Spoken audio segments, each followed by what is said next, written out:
Pendant près de 3 heures, au péage de Sorigny sur l'A10, une vingtaine de gendarmes a procédé à une vaste opération de contrôle de flux. Les cibles, des véhicules, cars, minibus, camions, provenant majoritairement de l'étranger.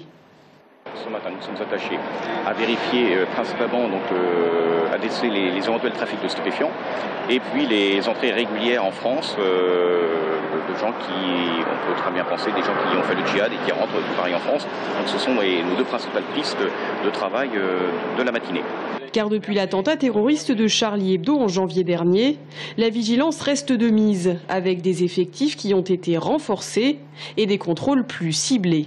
Vous comprenez bien que les armes ne sont jamais apparentes. Maintenant, il est vrai que sur les individus, on pourrait en déceler. Donc c'est pour ça que lors d'un contrôle d'un car, j'ai mis un dispositif de sécurité adapté de façon à déceler le comportement, à être attentif au comportement des passagers. Vous comprenez bien qu'en pareil contrôle, les réactions peuvent être surprenantes tout au moins. En plus de l'escadron départemental de sécurité routière et des équipes cynophiles chargées de dépister d'éventuelles traces de stupéfiants, étaient présents également des gendarmes de la cellule de lutte contre le travail illégal. Leur mission, vérifier l'authenticité des documents, comme les cartes d'identité, les permis de séjour ou les autorisations de travail sur le sol français. J'utilise pour ça un compte-fil, donc c'est un petit appareil avec une loupe qui grossit 15 fois pour vérifier le fond de document, de la façon dont il est imprimé.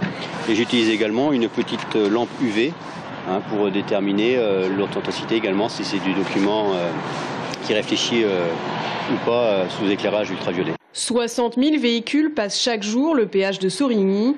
Sur les 25 contrôlés ce jour-là, aucune infraction.